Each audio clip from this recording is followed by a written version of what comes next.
Life can be just as hard as any jungle to navigate. But in life, when we turn and we face our fears and we edge towards them, then our fears often subside. It's really hard in life. And people often don't know that I failed Special Forces selection first time. You know, we all like to gloss over our failures a little bit. But the truth is, for me, my failures in my life far outweigh the successes, you know, many times over, whether it's, you know, failed expeditions or failed projects, or even just those near-death moments that definitely still come to me in the night sometimes. But here's the thing, those failures they've also made me, and they've built the resilience, and they've forced me to adapt and to get stronger inside as well as out. Because as you guys know, there's no shortcut. You know, there's no shortcut to our goals in our life that somehow magically bypasses failure. You know, failure's not like that. Failure's a doorway. It's a doorway that you've got to go through if you're gonna get to where you really were aiming for. And as a young soldier, I was determined that I was gonna retry for the SAS, to go through that notorious selection process once more. And here's the thing though, the interesting part of it is that out of the 4 of us there at the end, cut down to that, 3 of those 4 had failed at our first attempt, but we got it second time round. In other words, without that first devastating failure in here, there would have been no success here. And the message for me has always been clear. You know, you got to embrace failures. Don't run from them. Look at them and know their role. You know, look at them as essential. Fear of failure. Yes, that's not uncommon. Of course, it's also a manifestation of ego, because the most important thing for the ego is the result of your action. It's focused more on what it wants to get out of the doing than the doing itself. The most important thing in a person's life is their failures, because more important, I would say, than the successes. Your main learnings and your main transformations you experience through making mistakes and failing. The successes are nice for the ego, but the spiritual breakthroughs, they come when you fail at something. So failure is not to be feared. First of all, it often opens you up to the spiritual dimension and takes you beyond ego if you have the courage to do it anyway. But also, you begin to learn what it is that is right for you to do, in many cases only by trying, by learning through failing at this and this and this, that these things do not resonate with what you really want to do. There was a time I was spared quite a few things in that respect, but and so I didn't get the job. That was very lucky, because if I had gotten the job, I would have been a dismal failure and probably would not have lasted more than a few months. And that would have been a wonderful learning, but it got shortened for me. I didn't have to go through it. I realized... Quick, write it down. Let's go to the next slide. Honestly, write it down. I want you to write it down for me real quick. Write down, what are you doing right now that you know that's killing the game? There's something that is blocking your next level, and it's you, and you want to keep saying it's somebody else.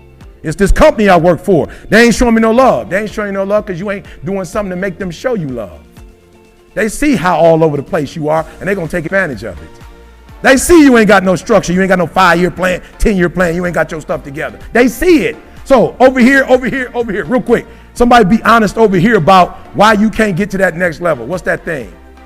Say it again. Good. And when you say mindset, what do you mean? Good. Yep. You come from poverty, so you're dealing with wealth as poverty. You dealing with wealthy people talking poverty language. Yep, it's not gonna work. Somebody over here. Yep. Procrastination. Good. How many of y'all being killed by procrastination? Let me see your hand. Yep. She's a man eater. Whoa, here she come. I'm talking about procrastination is killing America. It's killing it. If you could fix procrastination, what would your life be like?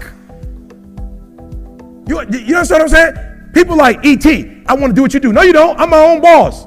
When I worked at Michigan State, I had to be to work at 9 o'clock. When I work for myself, I get up at 3.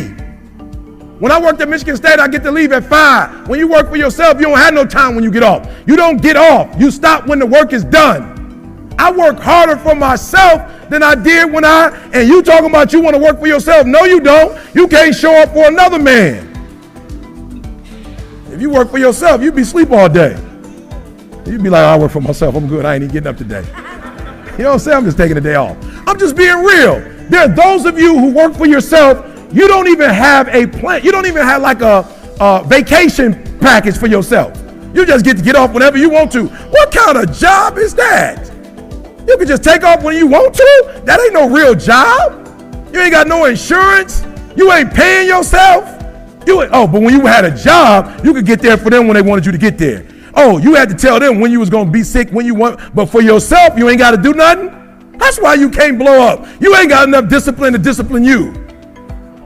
That's why you're making the money you're making, because you got to let somebody else do it, because you don't have enough sense to do it for yourself.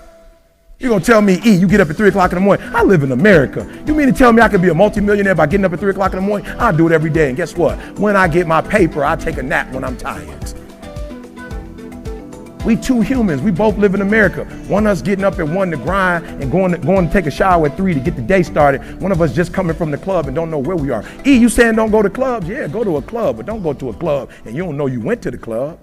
I have failed far more times than I've succeeded. Far more. You will never succeed more than you fail. That's not how it works. You know why? Because failure is a wonderful teacher. It's the only way to learn. You have to fail. Failure is a part of the process to becoming successful. I tell people this all the time. You know what they write about? When you make it. They write about when you make it. So guess what? When you get through failing, all you got to do is make one. All you got to do is make one. I've had in my career probably a total of, I've been to over 200 pitch meetings to pitch ideas in Hollywood. Out of those 200, they have picked 5 of them. 200 meetings, 200 show ideas, they've picked 5 of them. But you know what them 5 was? Hits. So you know what they made me? A star.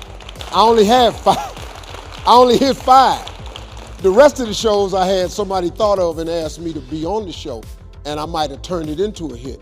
But I've only been picked, 5 of my ideas got picked.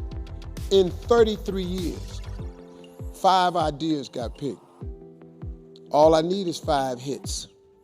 That's all. Y'all don't even know I was in them other meetings. They don't write about it. They just write about my hits. You just need a hit, man. So when you fail, it's a part of the process. Keep going. You're supposed to fail. Shit, who you know that gets it right all the time? That's impossible. You have to fail. Matter of fact, when you fail, be glad about it. Every time you fail, you're one step closer. So every time you fail, say, whew, got that out the way. Go to the next one. Fail again, okay, I got 2 out the way.